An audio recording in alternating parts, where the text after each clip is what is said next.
काफी इंतजार बैठे हुए हैं और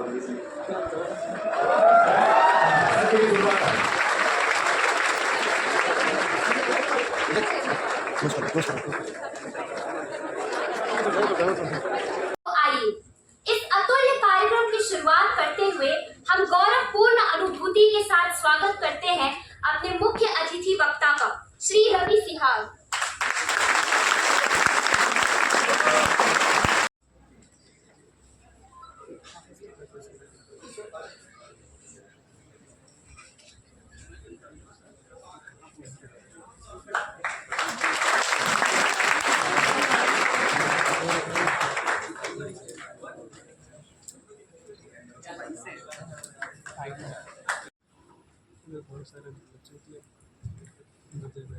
सभी को नमस्कार। कैसे हैं आप सभी लोग? बहुत समय से आपके कॉलेज के जो सोसाइटी के लोग हैं वो तो फोन कर रहे थे कि आप आइए आइए। अभी क्या एक फेज 1 होता है हमारी ट्रेनिंग में, उसके बाद में आपको 1 साल के लिए डिस्ट्रिक्ट में जाना होता है, उसको डिस्ट्रिक्ट ट्रेनिंग प्रोग्राम बोलते हैं। वो मुझे मिला था जबलपुर के पास में, एमपी में जबलपुर है, उसके पास में मंडला डिस्ट्रिक्ट है उसमें। और इस साल इलेक्शंस थे, विधानसभा के भी थे, लोकसभा के भी थे, तो मैंने भी दिखावा किया कि मैं बहुत बिजी हूँ क्योंकि सेलेक्ट होने के बाद में सेमिनार्स ले लिए थे मैंने, तो मैंने सोचा था कि उसके बाद में सेमिनार नहीं दूंगा या इस प्रकार का इंटरेक्शन जो बहुत हो गया, तैयारी का बहुत बता दिया, अपने जो करियर है उस पर और अच्छे से करेंगे। पर हमें ट्रेनिंग में सिखाया था कि जब आपको काम करवाना है किसी से, आपको जिले इम्पैक्ट देखना है, तो एक पॉलिसी होती है PPP, सबसे ज़्यादा इम्पोर्टेंट होती है। किसी को पता है इसका full form? Public private partnership. नहीं, इसका मतलब होता है पीछे पड़ो पॉलिसी। ठीक है, तो जब तक आप एज एन एडमिनिस्ट्रेटर, आप किसी भी पोस्ट पे आप सबके पीछे नहीं पड़ोगे तब तक काम नहीं होते। ठीक है, तो जनरली काम होते हैं, लेकिन कुछ कामों के लिए आपको बहुत फॉलोअप लेना पड़ता है। इसी से मेरे उन्होंने इम्प्लीमेंट की मुझ पर और फाइनली मैं आज आपके सामने उपस्थित हूँ। अभी मैं ये लिख रहा था कि आज का टॉपिक क्या है। ठीक है, unveiling secrets of success, empowering civil service aspirants. ठीक है, आवाज आ रही है ना मेरी सबको? Yes sir. मैं शुरू में थोड़ा सा धीरे बोलता हूँ, नर्वस होता हूँ स्टेज पे चलता हूँ। तो 2-3 चीजें मैंने लिखी थी कि सिविल सर्विसेज ही क्यों और किसको प्रिपरेशन करनी चाहिए सिविल सर्विस। बहुत ज़्यादा लोग मिलते हैं कि इस तरीके से पढ़ लो, सिविल सर्विसेज में ये होता है वो होता है। इसका कुछ अच्छा परिणाम भी है, कुछ बुरा परिणाम भी है। अच्छा परिणाम ये है कि सबको पता लगने लग गया कि सिविल सर्विसेज में जाके क्या क्या इम्पैक्ट डाल सकते हो। बुरा परिणाम ये है कि कुछ चीज़ें सोशल मीडिया पे दिखाई जाती हैं सिविल सर्विसेज के बारे में, भौकाल है। ये है गाड़ियाँ चलेगी 5-7, एकदम से PM की एंट्री, रॉयल एंट्री, ये ठीक है। तो उससे प्रेरित होकर भी कुछ लोग तैयारी करने लगे। तो ये दुष्प्रभाव है सोशल मीडिया है कि हमें भी ये काम करना है अपनी लाइफ में, तो फिर वो एक प्रेरणा उनको मिलती है, एक मोटिवेशन मिलता है, तो वो अपनी तैयारी को शुरू करते हैं। ठीक है, अब उसके बाद में वाई टू प्रिपेयर में यही चीज बोली थी मैंने। 2 एस्पेक्ट होते हैं सिविल सर्विसेज की लाइफ के। ठीक है, पहला एस्पेक्ट है आपकी व्यक्तिगत जीवन और दूसरा है आपका प्रोफेशनल लाइफ। ठीक, प्रोफेशनल लाइफ का जो मेरे से बड़े बड़े काफी वक्ता होंगे जो सर्विसेज में होंगे, वो आपको दे के गए होंगे, बता के गए होंगे कि किस प्रकार की लाइफ स्टाइल है। मुझे व्यक्तिगत रूप से बहुत ही खूबसूरत, बहुत ही अच्छी सर्विस लगी है 1 साल में। ठीक है, जो मैंने सोचा था, जिस विचार को लेकर के मैं तैयारी करने लगा था, उस विचार के आसपास लगी है। मतलब जो मैंने सोचा था कि ये कर सकते हैं, तो कर तो बहुत सकते हैं अगर आप चाहें। कोई भी फील्ड हो, अगर आपने ठान ली है कि इस फील्ड में अच्छा कर सकता हूँ और अगर आप मेहनती हैं, तो बहुत बड़ा इम्पैक्ट कर सकते हैं। ठीक है, लेकिन अगर आपने वो सोशल मीडिया का वो दुष्प्रभाव वाला वीडियो देख के अगर आप आए हैं, जिसमें आपको सिर्फ रॉयल एंट्री, बिग कारें, सायरन्स, पत्तियाँ, ठीक है, उन सब से आपको प्रेरणा मिलती है, तो फिर परेशानी का सामना करना पड़ सकता है। क्यों करना पड़ सकता है? क्योंकि काम बहुत ज़्यादा है इस सर्विस में। रॉयल एंट्री थोड़ी सी होती है, ठीक है? तो थोड़ी सी रॉयल एंट्री के लिए इतना काम करना तो कॉस्ट बेनिफिट ही होगा ना। तो इसलिए अगर स्पिरिट ये है कि कुछ चेंज करना है, वो अगर आप में इच्छा शक्ति है कि कुछ परिवर्तन आपको लेकर के आने हैं, तो फिर आपको सिविल सर्विसेज देना चाहिए। और अगर आपको लगता है कि मुझे परिवर्तन नहीं ला करके मेरा उद्देश्य दूसरा है, तो फिर आपको सोचना पड़ सकता है। ठीक है, कईयों का पैसा कमाना हो सकता है, बहुत सारी चीज़ें होती है, लेकिन सबसे बड़ा मोटिवेशन तो यही होना चाहिए। ठीक है, प्राइवेट जॉब में ज़्यादा पैसे होते हैं यहाँ से, तो किसी का वो ऑब्जेक्टिव है तो सिविल सर्विसेज उसके लिए उपयुक्त नहीं है। ठीक है, तो ये हो गया पॉइंट कि वाई टू प्रिपेयर। समाज का जो कमजोर तबका है ना, जिसके पास कुछ नहीं है, उसको बहुत कुछ दे सकते हैं। आपने कोई किस्से नहीं सुना होगा मैंने क्या किया क्या नहीं किया, क्योंकि मैं वहाँ पे प्रोबेशनर था और एज ए स्टूडेंट बन के गया था। तो मैंने देखा है कई लोगों को, डीएम को, काफ़ी सीनियर ऑफिसर्स को, जिन्होंने ठाना है और ठान के बहुत अच्छा इम्पैक्ट सोसाइटी में किया है। तो ये अगर आपका मोटिवेशन है तो ये आपको करना चाहिए। रही बात पर्सनल लाइफ की, थोड़ा कम समय मिलता है। प्राइवेसी के बारे में, जिनको राइट टू प्राइवेसी पसंद है वो सिविल सर्विसेज की तरफ कमेंट ना करें तो अच्छा रहेगा, क्योंकि आपकी कोई पर्सनल लाइफ वैसे होती नहीं है। ठीक है, हर व्यक्ति की नज़र में आप रहते हो। ठीक है, इस प्रकार का ऐसा माहौल मिलता है। सैटरडे नहीं मिलते आपको, संडेज मिल जाते हैं कई कई, जिसमें आपको अपनी शांति से बैठना होता है घर पे।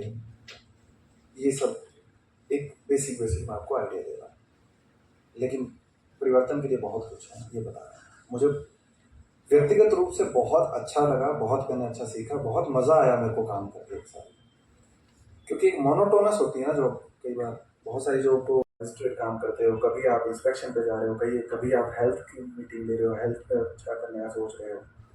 तो कुछ फोकस एरियाज बना के आपको मोटा मोटा सभी प्रकार के जो काम है जिससे एक आम व्यक्ति को ज़रूरत होती है, उसमें आप काम करते हो। और इसका नाम क्या है? लोक सेवा, लोगों की सेवा। तो लोक सेवा में तो आपका बहुत अच्छा योगदान हो सकता है।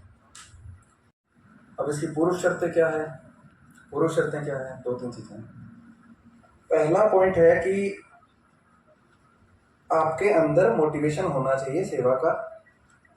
दूसरे मोटिवेशन से भी आप सेलेक्ट हो सकते हैं, लेकिन उसके बाद में कई लोगों को थोड़ी सी दिक्कत आती है। दिक्कत किस बात की आती है कि उनको लगता है कि यार काम तो बहुत है, भोगाली भी है, लेकिन पर्सनल टाइम नहीं है, तो वो थोड़ा सा तो आपको कॉम्प्रोमाइज़ करना पड़ेगा। एक हमारे बहुत अच्छे ऑफिसर थे, बोलते हैं कि लोग ये बोलते हैं कि इन सर्विसेज में काम बहुत है, तो बोलते थे कि आपको किसी ने पीले चावल तो नहीं दिए थे कि आप इस एग्ज़ाम को भरें या फिर इसको पास करें। ठीक है, तो ये सब चीज़ें थोड़ी सी रियलिस्टिक बात कर रहा हूँ मैं।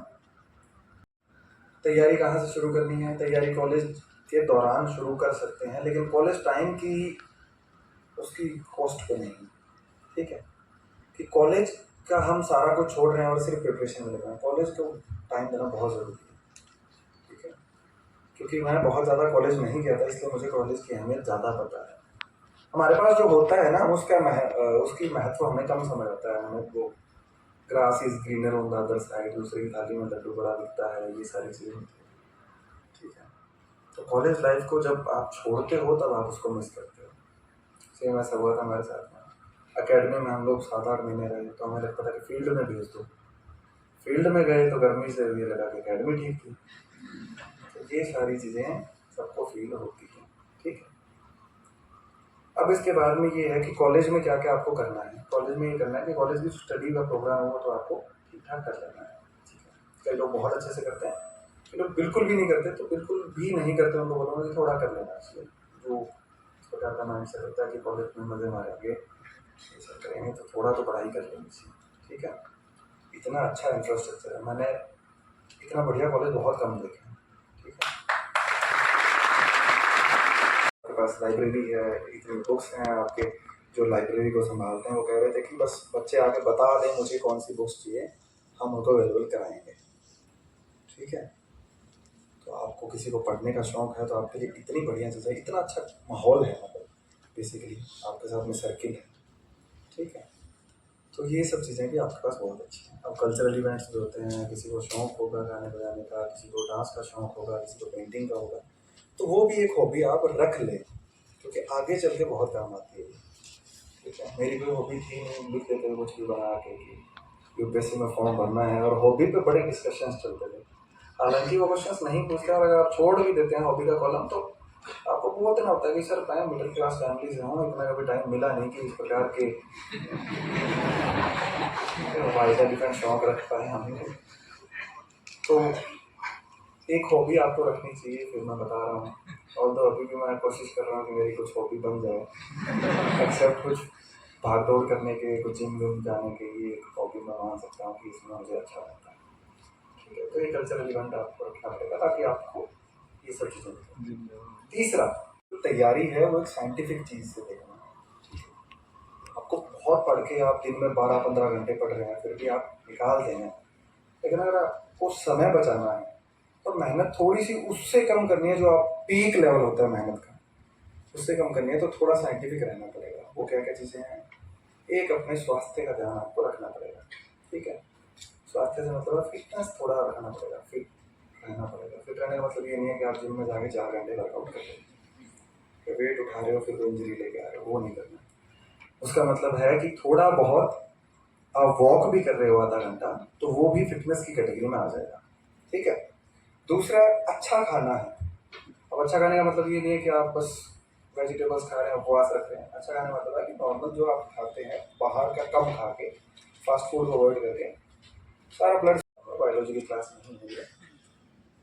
तो 2 चीज़ें आपको अच्छे से रखनी है। और तीसरा, आपको पता होना चाहिए कि मेरे मोटे मोटे टारगेट क्या है। मोटे मोटे टारगेट से मतलब टाइम टेबल बनाते होंगे लोग, आप में से कोई बनाता टाइम टेबल पढ़ाई का? कोई बात नहीं, कॉलेज में हमने भी नहीं बनाता था, बनाते सर। तो टाइम टेबल नहीं बना रहे हैं तो भी अच्छी बात है, लेकिन टाइम टेबल, तो एक चीज बस ध्यान रख लेना कि इतना स्ट्रिक्ट टाइम टेबल मत बना लेना खुद के लिए कि फिर ये सोचने लगो कि यार इससे तो 2 महीने में सिलेबस पूरा हो जाएगा, फिर करेंगे क्या। ठीक है, टाइम टेबल रखना है व्यवहारिक, रियलिस्टिक, ठीक है। वो कैसे होता है कि आप ये टाइम टेबल बना लें कि 12 बजे सोएंगे, 4 बजे उठेंगे, 4 से 8 ये पढ़ेंगे, 10 मिनट का ब्रेक लेंगे, उसमें चाय भी पियेंगे, वीडियोस भी देखेंगे। वो नहीं करना है। अगर आपको कॉलेज से पढ़ना है तो 2-3 घंटे भी अगर आप निकाल लेंगे, 2 घंटे भी कॉलेज के दौरान बोल रहा हूँ मैं, लेकिन वो कॉम्प्रोमाइज़ नहीं करना है कि आप अपने दोस्तों का टाइम कॉम्प्रोमाइज़ कर रहे हो। दोस्त बोल रहा है यार शाम को थोड़ी चाय पी करते हैं, नहीं मेरे को तो तैयारी करनी है, तो इसी में लगा रहा हूँ।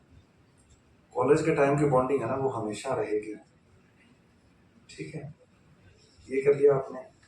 उसके बाद में 3 चीज़ों का ध्यान रख लिया आपने, अच्छा खा रहे हैं, और थोड़ा सा टाइम टेबल आपने मॉडरेट बना लिया कि भाई 1 महीने में मैं 2 सब्जेक्ट कंप्लीट कर दूंगा, उसके बाद में इनको वापस रिवाइज करूंगा, उसके बाद में दूसरे सब्जेक्ट उठाऊंगा, और इसलिए आपका कॉलेज खत्म हो गया, आपने सोच लिया कि मुझे सेवा करनी है, भोकाली में इतना इंटरेस्ट नहीं है, तो आप आइए तैयारी करने लग गए आप, ठीक है। तैयारी करने के दौरान 2 चीज़ें जरूरी है। पहला, आपको पता होना चाहिए कि आपके पास सिलेबस क्या है।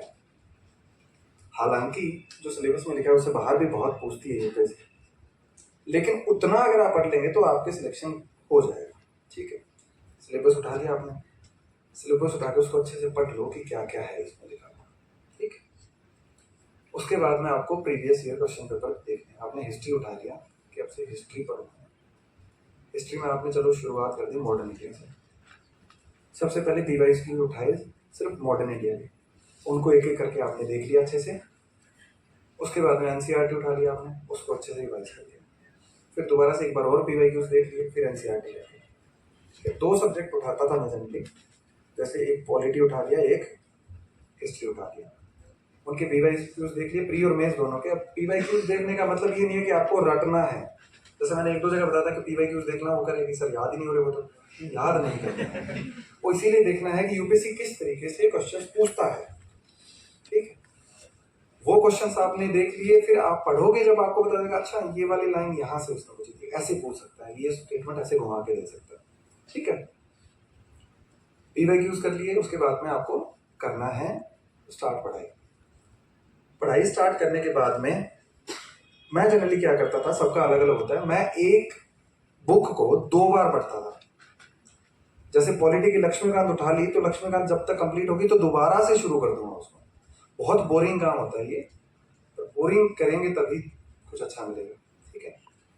2 बार अगर आप पढ़ते हैं तो आपको कुछ बेसिक समझ आते हैं कि इस किताब में लिखा क्या हुआ है। फिर दो बार रिवाइज हो गया, फिर दूसरे सब्जेक्ट की 2 बुक्स उठा ली, उनको 2 बार पढ़ना है, फिर वापस से पहले जो 2 सब्जेक्ट थे उसकी तीसरी रीडिंग मारता था। मेरे लिए सिलेबस कंप्लीट करना मैटर नहीं करता था, हो जाएगा कंप्लीट आराम से, लेकिन जो क्रिया है उसको क्वालिटी से करना मैटर करता है। कट ऑफ कितनी जाती है प्री की? 75 हुई है इस बार, ठीक है। तो अगर सिलेबस कवर करके आप 200 नंबर तो लाने नहीं है आपको, ठीक है। तो प्री क्लियर करने के लिए आपको शांति से बस जो पढ़ रहे हो उसको क्वालिटी से करना। 4-5 सब्जेक्ट मैं बता देता हूँ, हिस्ट्री, ज्योग्राफी, इकोनॉमी, पॉलिटी, ये 4 सब्जेक्ट ऐसे हैं जो प्री पास करवाते हैं। करंट अफेयर्स का बहुत पीछे लोग लगे रहते हैं, करंट अफेयर्स नहीं हो रहा, ये कहाँ से पढ़ें, वो कहाँ से पढ़ें। करंट अफेयर्स के लिए मैंने कोई न्यूज़पेपर नहीं पढ़ा था, मैगजीन पढ़ी थी एक, और कई बार वेबसाइट खोल लेता था, कोचिंग की दृष्टि की खोल ली मैंने, उसमें से जो न्यूज़ आ रही है उसको देख लिया, क्योंकि हिंदी में अच्छा न्यूज़पेपर था नहीं, और इंग्लिश में मेरे को थोड़ा उस टाइम पे वो तो होता है ना, हिंदी मीडियम का स्टूडेंट, इंग्लिश में थोड़ा ज़्यादा टाइम तो लगेगा। तो मैं वर्ड मीनिंग सर्च करता रहा हूँ, पहले डिक्शनरी खोलूँ, फोन में कहूँ इसका क्या मीनिंग है, फिर उसको लाइन से करूँ, इतना समय नहीं होता था, तो ये कर लिया, ठीक है। उसके बाद में जब अच्छे से रिवाइज हो जाए, तो जब आपको लगता है कि मेंस के आपने PYQs देखे, उसके हिसाब से कुछ टॉपिक्स हैं उनको आप नोट्स बना सकते हैं 3 रीडिंग के बाद में। 3 रीडिंग से पहले नोट्स बनाएंगे तो नोट्स में क्या चीजें लिखते हैं हम लोग, जो इंपॉर्टेंट होता है वही लिखते हैं ना। आंसर राइटिंग एक बार आप सिलेबस कंप्लीट कर लेना अपना अच्छे से, फिर आंसर राइटिंग करना है, क्योंकि यूपीएससी क्या हो गया, मल्टी डिसिप्लिनरी हो गया, ठीक है। एक इकोनॉमिक्स का क्वेश्चन पूछेंगे, आपको हिस्ट्री लेके आनी पड़ेगी, तो जब आप बहुत अच्छे से मल्टी डिसिप्लिन वाला आंसर नहीं लिखेंगे तब तक आपके आंसर में मार्क्स नहीं मिलेंगे, ठीक है। छोटी छोटी चीज 3-4 मैंने बता दी पॉइंट, कैसे तैयारी शुरू करनी है, उसके बाद में कैसे आपको सिलेबस पढ़ना है, PYQs देख लें हैं, और किस तरीके से तैयारी का एंगल रखना है। रोज अगर 1 घंटा का 45 मिनट्स भी आप न्यूज़पेपर आप किसी को पढ़ना है तो पढ़ सकता है, अच्छी बात है न्यूज़पेपर। अगर वो नहीं पढ़ सकता तो कोई वेबसाइट फॉलो कर लो, आजकल यूट्यूब पे हर डेली न्यूज़पेपर एनालिसिस आता है, वो कर लो, और एक मैगजीन पढ़ लो कोई भी कोचिंग की, ठीक है। एक मैगजीन पढ़ लो कि उतने में करंट अफेयर्स चल जाएंगे। बहुत ज्यादा करंट अफेयर्स पढ़ने का कोई औचित्य नहीं है, आप लिख सकते हैं ये बात अपने नोट्स जो आप कुछ लिखते हैं, ठीक है। ये हो गया। उसके बाद में ऑप्शनल चूज करना है, कि बहुत लोग बोलते हैं ऑप्शनल कैसे चूज करें, ऑप्शनल में दिक्कत आती है। ऑप्शनल का एक ही क्राइटेरिया है, जो स्कोरिंग है वो ऑप्शनल चूज कर लो, ठीक है। इंटरेस्ट है आपका, आपको पढ़ने में मजा आता है, आपको रस आता है, ये सब चीजें मत करना, घातक साबित हो जाएगी, ठीक है। तो ऐसा ऑप्शनल बिल्कुल मत ले लेना जो स्कोरिंग नहीं है लेकिन आपको इंटरेस्ट बहुत आता है। तो आपका ऑब्जेक्टिव क्या है, क्या है ऑब्जेक्टिव आपका बताइए। सेलेक्ट होना है, लोक सेवा करना है, ठीक है। तो सेलेक्ट होने के लिए आपको जरूरी नहीं है विद्वान बहुत ज्यादा हो तभी सेलेक्ट होंगे, विद्वान तो आप बनेंगे, जिन सब्जेक्ट को पढ़ेंगे उनमें आपको पारंगत हो जाएंगे, लेकिन ऐसा ऑप्शनल ले लो जो छोटा हो और स्कोरिंग हो। आपको लिस्ट पता होंगी, सब लोग इतने वेल इन्फॉर्म्ड होते हैं आज के टाइम पे, ठीक है। तो वो ऑप्शनल चूज करना है, और ऑप्शनल को बहुत डेप्थ में पढ़ना है। ऑप्शनल बहुत अच्छे स्कोर लेगा, इस बार 350 तक गए ऑप्शनल मार्क्स, 500 में से 350 सिर्फ ऑप्शनल में आते हैं, और 1000 में से 450 आते हैं जीएस में। तो बाबा इस सबको पता होगा कि ऑप्शनल कितना इंपॉर्टेंट है, ये सारी चीजें होंगी। एक ऐसे का पेपर आता है, तो ऐसे के पेपर के लिए कुछ चीजें हैं कि आपको एक तो पूरा सिलेबस आपका कंप्लीट होना चाहिए। फिर ऐसे का सबसे बेस्ट तरीका है कि आप ऐसे लिखो बहुत सारे, और जो टॉपर्स हैं उनके ऐसे देखो, ठीक है। मैंने हिंदी मीडियम में कुछ टॉपर्स के ऐसे देखे थे, कुछ इंग्लिश मीडियम में देखे थे। तो एक प्लॉट होता है ना, प्लॉट, आप उसको कितना बांध पाते हो, आपका बिखराव नहीं होना चाहिए, आपने शुरू कहाँ से किया, फिर इधर जा रहा है, फिर इधर जा रहा है, फिर इधर, थोड़ा इधर उधर जाएगा तो वो बढ़िया है, लेकिन अंत में उन सभी प्लॉट को बांधने की कला होनी चाहिए। वो 2 इस लेक्चर में तो आपको नहीं बता पाऊंगा कि कैसे बांधते हैं, क्योंकि ये तो प्रैक्टिस से होगा। वो रहीम का दोहा है कि जो जानत है सो बोलत नहीं, बोलत है सो जानत नहीं। जिसको पता है तो वो बोल नहीं सकता, जो बोल रहा है उसको पता नहीं। तो प्लॉट बांधने की कला तो आपको अपनी प्रैक्टिस से ही आएगी। अब उसमें आप एग्जाम्पल्स डाल सकते हो, शेरो शायरी डाल सकते हो, आप कोई अच्छी कोटेशंस डाल सकते हो, आप कोई पोइट्री डाल सकते हो, हिंदी इंग्लिश। ऐसा नहीं है इंग्लिश मीडियम का व्यक्ति है तो शायरी नहीं लिख सकता, शायरी इंग्लिश में लिखो ना, रोमन में लिखो, ठीक है, शायरी लिखो, कुछ अच्छी बुक्स के रेफर करो, बुक्स को कोट करो। ये सारा मटेरियल आप अगर थोड़ा सा मेहनत करेंगे तो बुक्स की जो आती है ना समरी, उसमें से आप देख लो, बुक्स की कुछ समरी लिख लो, फिर आपको पता लग जाएगा। एजुकेशन में आएगा तो ये वाली बुक कोट करनी है, हेल्थ पे आएगा तो किसी ने हेल्थ में बहुत अच्छा लिखा है, बरते सेन ने लिखा है तो वो वाली बुक कोट करनी है, इन्वायरमेंट पे आएगा तो वो वाली बुक कोट करनी है। इस तरीके से आपको कुछ कोटेशंस फ्लोट को बांधना है, बहुत सारे उसके डायमेंशंस क्रिएट करने हैं, लास्ट में उन डायमेंशन को एक लॉजिकल कंक्लूजन पे लेके आना है। क्योंकि ऐसे में लिखा हुआ है ना यूपीएससी का आप जब पढ़ोगे कि ऐसे के टॉपिक के जितना नजदीक आप जाके उसको लिख सकते हो उतना नजदीक। ऐसे टॉपिक किसी ने ऐसे देखे हैं अभी कैसे आ रहे हैं, फिलोसॉफिकल आ रहे हैं ना, समझ आते हैं? नहीं आते। इसीलिए वो कहते हैं कि जितना पास जा सकते हो उतना पास जाना है। वो ये नहीं करेंगे आपको समझ के लिखना है, क्योंकि समझ में आएंगे नहीं तो लिखेंगे क्या। इसलिए उसके आसपास का भी हम अगर लिख देते हैं अपने बेसिक अंडरस्टैंडिंग से तो वो बहुत अच्छा हो जाता है। और फिलोसॉफिकल ऐसे मैं तो बहुत प्रशंसक हूँ यूपीएससी का कि इस प्रकार के ऐसे उन्होंने शुरू किए, क्योंकि रियल नॉलेज है ना, और रियल नॉलेज और भाषा पे रियल कमांड वो इस प्रकार के ऐसे नहीं आपकी नजर आती है कि आप कितना उसको बांध सकते हैं।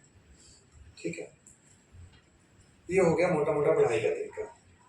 2-3 चीजें, कुछ चीजें अवॉइड करनी है वो बता देता हूँ, 4-5 चीजें अवॉइड करनी है। पहला, बहुत सारे रिसोर्सेज नहीं लेने हैं। उसके नोट्स आ गए, वो उस क्लास आ गई, वो सर अब नया करंट का लेक्चर ले रहे हैं, बहुत बढ़िया है, उस टॉपर ने इससे किया था। मैं पूरी तरह से आप पे छोड़ता हूँ कि आपको कौन सा करना है, लेकिन एक करना है। करंट की मैगजीन पढ़ रहे हो तो एक मैगजीन पढ़नी है, पॉलिटी की बुक पढ़ रहे हो तो एक बुक पढ़नी है, थोड़ा थोड़ा दूसरी से ले सकते हो, लेकिन ऐसा नहीं है 3 बुक आपने एक साथ पढ़ ली। आप एनसीईआरटी पढ़ रहे हो मॉडर्न इंडिया के, उसके बाद में स्पेक्ट्रम पढ़ रहे हो, नहीं, एक पढ़ लो स्पेक्ट्रम। मॉडर्न इंडिया की एनसीईआरटी अगर पढ़ रहे हो छोटी है, उसमें कुछ आपको टॉपिक स्पेक्ट्रम से लाने पड़ेंगे, लेकिन पूरी स्पेक्ट्रम नहीं पढ़नी है। क्या ऑब्जेक्टिव है? सेलेक्ट होना है, विद्वान होना नहीं है। ठीक है, जैसे अभी कितना टाइम बचा है प्री को, 1 महीने के राउंड बचा है, तब आप लिमिट पुश करोगे अपनी। मैं जनरली बोलता हूँ कि हर व्यक्ति को 7-8 घंटे सोना चाहिए अगर वो पढ़ रहा है तो। 8 घंटे सो के भी उसके पास 16 घंटे हैं, वो 8-10 घंटे भी पढ़ रहा है तो काम चल जाएगा, 6 घंटे फिर भी उसके पास बचे हैं। लेकिन एग्जाम के पास फिर ये फंडा काम नहीं करता। एग्जाम के पास आपको 6 घंटे ही सोना है, फिर आपको वही फोकस करना है। लेकिन एक्सरसाइज या फिर वॉक वो आधा घंटा आपको निकालना है। ठीक है, मैं एग्जाम के दिन भी सुबह सुबह वर्कआउट करके गया था, मेंस में भी ऐसे ही जाता था। अब वो मेरे को आदत पड़ गई है पता नहीं मुझे, लेकिन उसका इम्पैक्ट अच्छा होता था कि आपका सर्कुलेशन ब्लड का जितना अच्छा होगा उतना आपका ब्रेन ज्यादा फंक्शन करेगा। ठीक है, इसके अलावा एक और पॉइंट है कि दोस्त आपको रखने हैं तैयारी में, लेकिन इतने ज्यादा नहीं रखने कि वो पर्पस खत्म हो जाए। 2-3 दोस्त आपके हों, बहुत मोर देन इनफ है, क्योंकि ज्यादा दोस्त रखने पर कई बार फिर आपके दोस्त सहायक भी होते हैं और बाधक भी बन जाते हैं। ठीक है, तो ये सब चीजें ध्यान रखना है। और किसी को कोई डाउट है, कोई और चीज बतानी है तो मैं बता सकता हूँ, बोलने का आदत पड़ी। Thank you.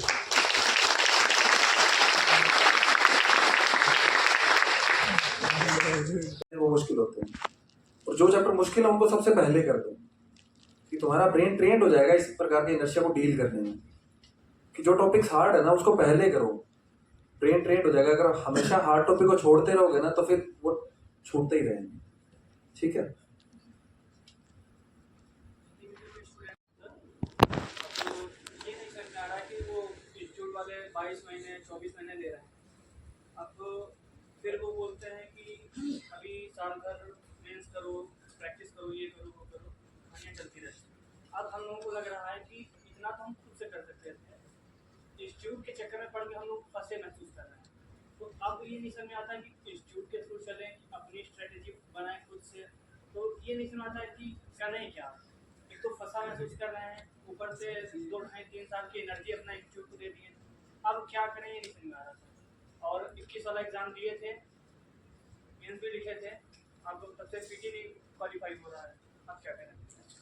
बहुत मुश्किल सी सेट आया था, और जो कैट जो क्लियर करते हैं उनका नहीं हुआ। मैं कुछ कई लोगों को जानता हूँ। दूसरा है कि देखो, तुम अगर उसको छोड़ सकते हो तो छोड़ दो, नहीं छोड़ सकते तो जैसा मैंने बताया कि grass is greener on the other side. Jean Paul Sartre नाम का फिलोसफर था, उसने कहा कि आप दो ऑप्शन चूज करते हो, A and B. A 60 good 40 bad, B is 40 good 60 bad. तो ए चूज करेंगे सारे के सारे लोग। जब ए चूज करेंगे ना तो हमें बी के 40 अच्छे अच्छे दिखेंगे, ए वाले नहीं दिखेंगे कभी भी। ठीक है, तो एक माहौल भी चलता है, या तो ग्रुप का माहौल चलता है कि यार वो तो खराब है, कोचिंग वाले भी निकालते हैं और जो सेल्फ स्टडी करते हैं वो भी निकालते हैं। ऐसा नहीं है कि कोचिंग जो करता है वो निकाल ही नहीं पाता, या कोचिंग वाले बेवकूफ बनाते हैं, भाई पढ़ाते हैं वो। ठीक है, तो मैंने तो जैसे जीएस खुद से किया था तो कर लिया था, कोचिंग में होता तो कोचिंग वाला पढ़ के करता। लेकिन इसका मतलब ये नहीं है कि आप उसको इस तरीके से परसीव करते रहो कि अब मैं थका सा महसूस कर रहा हूँ, मेरी लाइफ खराब कर दी इसने। उन्होंने कुछ तो कॉन्सेप्ट बिल्ड किए होंगे, ठीक है, तो वहां तक ही उनकी चीजें लो जहां तक तुम्हारा रैशनल माइंड एक्सेप्ट करना चाहता है। ठीक है, उतना भी बुरा नहीं, अगर तुम तटस्थ होकर सोचोगे तो कोचिंग ने इतना भी नुकसान नहीं किया किसी का। ठीक है, मैं किसी को यहाँ पे वो तो करने आया नहीं, मैं तो बस ये कहना चाह रहा हूँ कुछ अच्छी बातें उसमें भी होगी। अगर तुम्हें लगता है कि वो ज्यादा टाइम वेस्ट कर रहे हैं तो छोड़ के तुम जो बुक लिस्ट है, जो सेल्फ तैयारी करते हैं, वहां से लेके खुद से प्रिपेयर करो और सी सेट पे फोकस करना शुरू करो, क्योंकि सी सेट की वजह से एग्जाम रुक रहे हैं। पिछले 2 सालों में कट ऑफ जो कम गया है वो सी सेट की वजह से गया है। ठीक है, और मैथ्स बहुत हार्ड आई है। रैंक लगातार बढ़ रहे थे और सिलेक्शंस भी बढ़ रहे थे, लेकिन प्रेजेंट टाइम में जैसे हम 2023 का रिजल्ट देखें तो इसमें सिलेक्शन और रैंक लगातार कम हो रहे हैं। तो सर इसमें क्या होता है कि हिंदी माध्यम के जो बच्चे हैं, हिंदी माध्यम के लिए बोल रहा हूँ मैं स्पेशली, हिंदी माध्यम के बच्चे देखते हैं कि हम हिंदी माध्यम से हैं, सिलेक्शन भी नहीं हो रहे, लगातार कम होते जा रहे हैं सिलेक्शन और रैंक भी कम होती जा रही है। तो सर इससे हमारा कॉन्फिडेंस लेवल भी टूटता है और फिर हम देखते हैं हिंदी माध्यम से रहना ठीक है या गलत है। 55 बच्चे सेलेक्ट हुए थे ना जो पिछली बार जिनकी रैंक अच्छी आई थी, उसमें से 13 बच्चों का प्री निकला था इस बार, सिर्फ 13 बच्चों का। तो हमें डिमोटिवेट होना है पर पहले कारणों की जांच पड़ताल कर लेती। ठीक है, कि क्यों कम हुआ था, क्यों नहीं हुआ था। हिंदी मीडियम के लोग कितने एग्जाम देते हैं बताओ। ठीक है, एटलीस्ट तुम्हारे पास 2-3 साल का है तो सही कि ट्रैक रिकॉर्ड अच्छा है। तो प्री बहुत बड़ा मेजर रोल था। हिंदी मीडियम के स्टूडेंट कहाँ से आएंगे? जनरली ह्यूमैनिटीज के बैकग्राउंड से आते हैं। इंजीनियर्स बहुत कम हिंदी मीडियम के होते हैं, डॉक्टर्स बहुत कम हिंदी मीडियम में होते हैं। डीयू में पढ़ते हैं तो फिर धीरे धीरे इंग्लिश मीडियम में पारंगत हो जाते हैं। तो डीयू से पढ़ के भी बहुत कम लोग हैं, कई लोग इंग्लिश में मूव कर जाते हैं। तो हिंदी मीडियम का जो पूल है टैलेंट का, मैं ये नहीं कह रहा कि बाकी बच्चे उतने हैं, लेकिन आप देख लो कि जिसका बहुत इंटेलिजेंट बच्चे होंगे IITs में जाएंगे, वहां से सीधा यूपीएससी करना शुरू कर देंगे। तो जो पूल है ना वो कम बच जाता है हमारे पास, और पूल कम बचेगा उतना ही कम सिलेक्ट होंगे। और फिर सी सेट इतना हार्ड आ गया, इतना हार्ड सी सेट होगा तो कैसे सिलेक्ट होंगे? 13 बच्चे 55 में से जो फाइनल पे सिलेक्ट हो चुके हैं, उनका प्री नहीं निकला। प्री में उनके जीएस में 100 प्लस थे और सी सेट में 66 मार्क्स नहीं आए। इसलिए तो डिमोटिवेट वहीं तक होना है जहां पे बिल्कुल आपको लगे कि सब कुछ खत्म ही कर दिया हमारा। सिलेक्ट हुआ ना इस बार भी 53 रैंक आई है किसी की, उसने जीएस हिंदी में लिखा है। ठीक है, बहुत सारे लोग हैं। उसके अलावा लगभग 40-45 सिलेक्शन तो हुए हैं। मेरे टाइम पे 18 हुए थे एक बार। ठीक है, तो तुम्हारे पास बढ़िया है। क्योंकि मेरा मैथ्स वीक है और तो मेरे को बस तो मैथ्स से डर लगता, समझ ही नहीं आती, कैलकुलेशन स्लो है। तो इसलिए मेरे को लगता, क्योंकि मेरे को पता है क्योंकि अब मेरे को मैथ्स प्रिपेयर करने में टाइम लगेगा, तो मतलब सी सेट में भी मेरे को ज़्यादा टाइम लगेगा। तो राइट टाइम क्या है सी सेट प्रिपेयर करने के लिए? यार मैथ्स मेरा अच्छा बहुत कर लिया, तो मैथ्स क्या ट्रिक्स वगैरह मैं सीख गया, नंबर सिस्टम अच्छे से सीख गया था। मैंने आज तक सी सेट के लिए एक भी पेपर नहीं लगाया और एक भी चीज़ नहीं पढ़ी। तो मुझे लगता है मैं सही व्यक्ति नहीं हूँ तो मैं सी सेट के बारे में गाइड करने के लिए। ठीक है, फिर भी मैथ्स जिनका बुरा होता है या जो बहुत अच्छे नहीं होते मैथ्स में, एक ऑप्शन है उनके लिए प्रैक्टिस। बार बार प्रैक्टिस करने से मैथ थोड़ा अच्छा हो जाता है। ठीक है, तो प्रैक्टिस कब से स्टार्ट करनी है? अभी से स्टार्ट कर दो अगर तुम्हें लगता है कि मैथ्स बुरा है, क्योंकि भाई जब प्री पास करोगे, सी सेट पास करोगे, तभी तो मेंस लिखने को मिलेगा ना। तो अभी से स्टार्ट कर दो, उसमें नंबर सिस्टम अच्छे से स्टार्ट कर लो, कॉम्प्रीहेंशन अच्छे से देखना शुरू कर दो और बेसिक रीजनिंग उसमें आती है। ठीक है, नंबर सिस्टम जिसकी कमांड है, सी सेट में लगभग 7, 8, 10 क्वेश्चन आते हैं नंबर सिस्टम, उतने में आपका मतलब 1/3 सी सेट कंप्लीट हो जाएगा। और मैथ्स में ये तो होगा नहीं कि 2 इंटरप्रिटेशन निकलेगी, आंसर तो एक ही आएगा। कॉम्प्रीहेंशन में फिर भी आपको लगता है कि ये भी ऑप्शन हो सकता है, ये भी ऑप्शन हो सकता है, मैथ्स में तो एक ही ऑप्शन आएगा। तो अभी से शुरू कर दो, नंबर सिस्टम पे फोकस कर लो। ये बेसिक होती है, एवरेज होती है, प्रॉफिट लॉस होता है, बोट वाले होते हैं, जो रेल वाले क्वेश्चन होते हैं, वो सारे शुरू कर दो। इनसे पूछती है यूपीएससी। ठीक है, अभी से शुरू कर लो। कौन से ईयर से शुरू कर लो? ठीक है, अभी कॉलेज करो बढ़िया से, बहुत स्कोरिंग सब्जेक्ट है।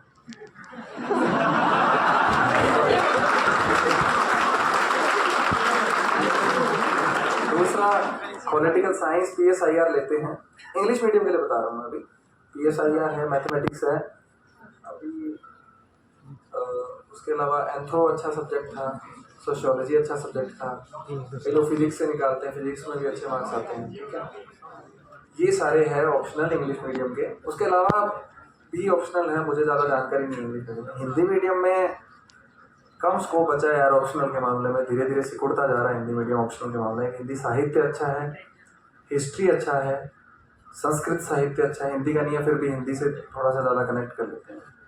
इन 3 के बारे में मुझे जानकारी है जो अच्छा स्कोर दे रहे हैं। उसके अलावा मुझे जानकारी ज्योग्राफी के बारे में यार, इंग्लिश मीडियम के लिए तो हमारे टाइम में अच्छे रिजल्ट दिए थे ज्योग्राफी में, मतलब 2021 वाले एग्जाम में। उसके बाद का मुझे नॉलेज नहीं है। एक ट्रेंड देख लो पिछले 2-3 साल का कि टॉपर्स का ऑप्शनल क्या रहा होगा। आजकल तो बहुत टेलीग्राम पे चैनल आते हैं, सब बता देते हैं वो। ठीक है, उसमें देख लो कि क्या कौन से ऑप्शनल का क्या ट्रेंड था, उसमें थोड़ा बहुत इंटरेस्ट होगा तो वो बना लेना इंटरेस्ट, उसके हिसाब से। उनके टर्म्स है ना वो बहुत ही क्लिष्ट हिंदी में है। ठीक है, मातृवंशीय, पितृवंशीय, तो वो थोड़ा सा जैसे टर्मिनोलॉजी जो है, जैसे उनको अपनी लिपि में हिंदी में लिखने तो कैसे काम होता है, जैसे कि चल पाएगा, पर इतना ट्राई एंड टेस्टेड करना चाहोगे क्या? तुमने मेंस दिया था, कितने मार्क्स आए थे सोशियोलॉजी में? 80 थे। कम थे ना? ठीक, मैं पूछूंगा नहीं कितने थे एग्जैक्ट। कम थे तो तुम्हें आइडिया लग गया होगा कि पेपर कैसा दिया था, तुम्हें क्या एक्सपेक्टेशन थी और उसमें कितने मार्क्स आए। उसके बाद मैंने पढ़ाई बंद की नहीं है, उसके बाद मेरी उसको पढ़ाई होगा। तो एक और देख लिया जाए, एक बार और आजमा लिया जाए। ठीक है, दो तरह के स्टूडेंट होते हैं सर, किसी का फर्स्ट अटेम्प्ट में हो जाता है, और सर आप इसके बेस्ट एग्जांपल है कि आपका 4 अटेम्प्ट में हुआ। तो सर क्या मिस्टेक्स होती है कि किसी को ज़्यादा टाइम लग रहा है और किसी का फर्स्ट अटेम्प्ट में हो जाता मैं दोनों का एग्जाम्पल हूँ। ठीक है, दोनों का ही उदाहरण है। है? तो सर क्या गलतियाँ होती हैं जो हमें नहीं करनी चाहिए और क्या चीज़ हमें करनी चाहिए सर, वही सर। यार गलतियाँ, जैसे कुछ चीज़ों पे आप फोकस कर सकते हो। मतलब दूसरी बार जब मेरा हुआ तो मेरे को कुछ समय के लिए ऐसा लगा था कि यार मैं तो बहुत बढ़िया स्टूडेंट हूँ, मेरा कैसे नहीं हो रहा। लेकिन फिर धीरे धीरे मेरे को समझ आया कि यार गलतियाँ तो है कुछ। ठीक है, ऐसे में मेरे कम आए थे, ऐसे में मैंने बहुत फोकस किया। ऑप्शनल में मेरे अच्छे आ रहे थे, GS 1 में कम आ रहे थे, एथिक्स में कम आए थे, तो उन पे तो फोकस किया था।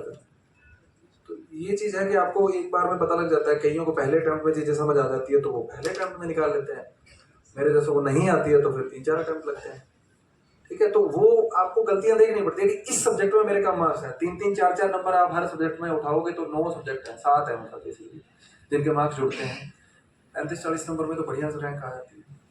ठीक है, तो ये ध्यान रखना होता है। Good afternoon sir.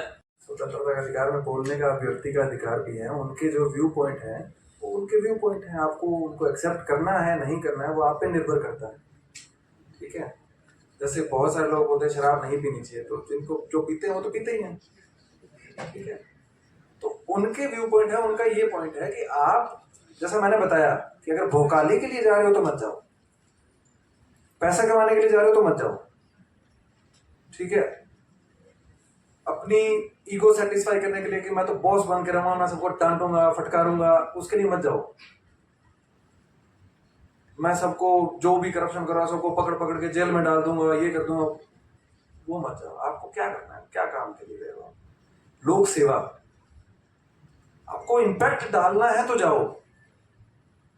इसीलिए सोशल मीडिया का दुष्प्रभाव ना, उनका स्टेटमेंट हो सकता है इस वजह से दिया गया हो कि बहुत सारे लोग इस चीज के लिए चले जाते हैं कि भाई भोकाली तो है, गाड़ियां हैं, गाड़ी घोड़े बंगले हैं, ठीक है, वो सब हैं, लेकिन काम भी तो है ना, ठीक है? तो काम तो करना पड़ेगा यार। काम ये नहीं है कि आप जाके एक अपनी सारी एनर्जी इसी बात में लगा दो कि मैं सब करप्शन करने वालों को जेल में डाल दूंगा। आप डालिए, आपके करप्शन आ रहा है वो डालिए, लेकिन आपने अगर अपना 90% टाइम उसमें लगा दिया तो आप 10% ही कर पा रहे हो सेवा, ठीक है? आपको फोकस रखना है कि जो लाभार्थी है, जो एंड में खड़ा है, उस तक पहुंच जाए चीजें, बस।